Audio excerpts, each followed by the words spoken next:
कि ये electoral bond scheme Bharatiya Janata party की मोदी सरकार मनी बिल के तौर पे लेकर आई थी, ताकि राज्यसभा में इस पर कोई चर्चा ना हो, कोई बहस ना हो और सीधा पारित हो जाए। इससे भ्रष्टाचार को बढ़ावा मिलेगा, इससे काला धन सफेद हो जाएगा। आज प्रधानमंत्री एक्सपोज हो गए हैं, बेनकाब हो गए हैं, उनका भ्रष्टाचार बेनकाब हो गया। आज भी हमें डर है और हमारा डर भी जायज है। हमारा डर यह है कि कहीं फिर से कोई अध्यादेश जारी ना हो जाए, ताकि इस सुप्रीम कोर्ट के आदेश से बच जाए सरकार। आज बहुत महत्वपूर्ण दिन है, एक बहुत महत्वपूर्ण जजमेंट आई है माननीय सर्वोच्च न्यायालय द्वारा, जो ये दर्शाती है कि जब भी अंधेरा बहुत गहरा हो जाता है, उम्मीद की एक किरण कहीं ना कहीं से जरूर आती है और पूरे आंगन को रोशन कर देती है।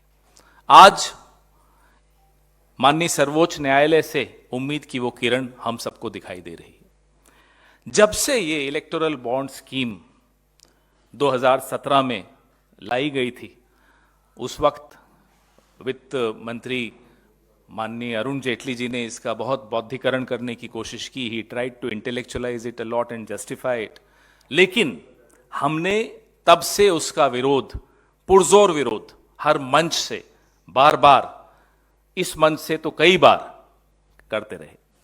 हमारी क्या आपत्तियां थी?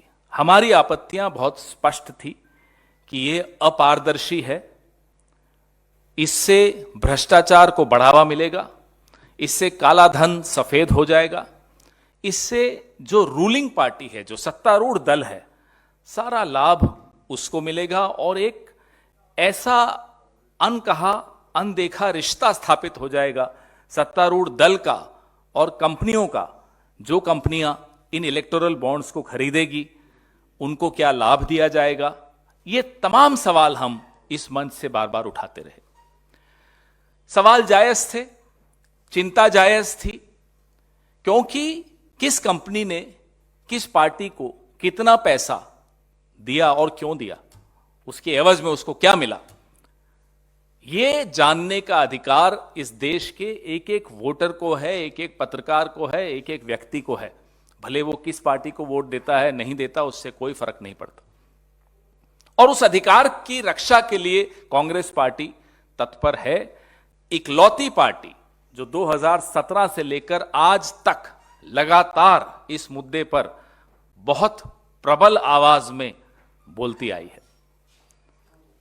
अब जो 95% इलेक्टोरल बॉन्ड्स का पैसा एक पार्टी यानी कि भारतीय जनता पार्टी को मिला, हम भी यह जानना चाहते हैं, देश भी यह जानना चाहता है कि उसके एवज में आपने क्या हवाई अड्डे बेचे हैं, आपने क्या कोयले की खदानें बेची हैं, आपने क्या किया है, या एमएलए खरीदे हैं, या नए सूट सिलवाए हैं। यह जानने का हक हम सबको है। या नए हवाई जहाज खरीदे हैं, हमें नहीं मालूम आपने क्या खरीदा। 95% यानी कि 5,200 करोड़ रुपए भारतीय जनता पार्टी के अकेले के खाते में इलेक्टोरल बॉन्ड से आया है। हम माननीय सर्वोच्च न्यायालय के इस आदेश का खुले दिल से स्वागत करते हैं और हम ये मांग दोहराते हैं कि SBI, state bank of India, उस तमाम जानकारी को सार्वजनिक पटल पर रखे जिससे कि जनता को यह मालूम पड़े किसने कितना पैसा किसको दिया।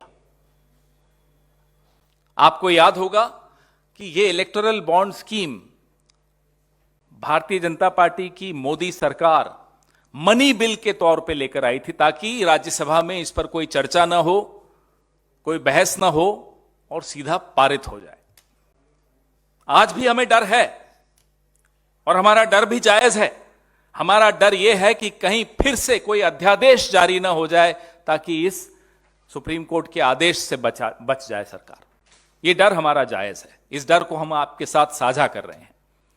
हमारी मांग है, यह सीधा सीधा भ्रष्टाचार का मामला है और इस भ्रष्टाचार के मामले में सीधे सीधे प्रधानमंत्री खुद शामिल हैं। ऐसे कई खोजी पत्रकारों ने फाइल की नोटिंग्स तक सार्वजनिक की हैं, आप सबके सामने हैं, मैं भी आपसे साझा करूंगा, जिसमें चुनाव आयोग हो, वित्त मंत्रालय हो, लॉ कमीशन हो, लॉ मिनिस्ट्री हो, इन सब ने अपने अपने स्तर पे जिनके जमीर जिंदा हैं उन अधिकारियों ने फाइल नोटिस में अपना विरोध दर्ज किया था।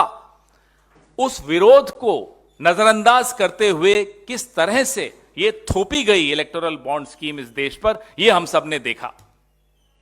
आज प्रधानमंत्री एक्सपोज हो गए हैं, बेनकाब हो गए हैं, उनका भ्रष्टाचार बेनकाब हो गया।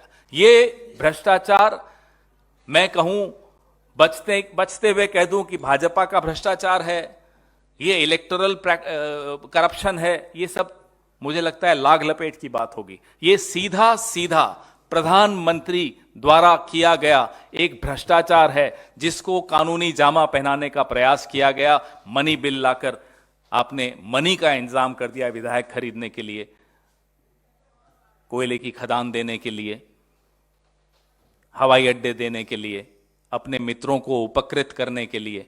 यह आपके सामने है। आज मैं फिर से हमारी पार्टी की ओर से, इस देश की जनता की ओर से उन तमाम वकीलों को, एक्टिविस्ट को, एनजीओस को, माननीय सर्वोच्च न्यायालय को खुले दिल से धन्यवाद देते हैं कि आपने एक ऐसा आदेश आज पारित किया है जिससे लोकतंत्र के जिंदा रहने की उम्मीद हम सबके मन में जागी है। नेशनल दस्तक की आपसे गुजारिश है कि अगर इसको बचाना चाहते हैं तो नेशनल दस्तक को सब्सक्राइब करने के लिए रेड कलर के सब्सक्राइब बटन को दबाएं, फिर बेल आइकन की घंटी दबाएं। नेशनल दस्तक को बचाने के लिए बहुत जरूरी है कि हर खबर को शेयर करें, लाइक करें, कमेंट जरूर करें।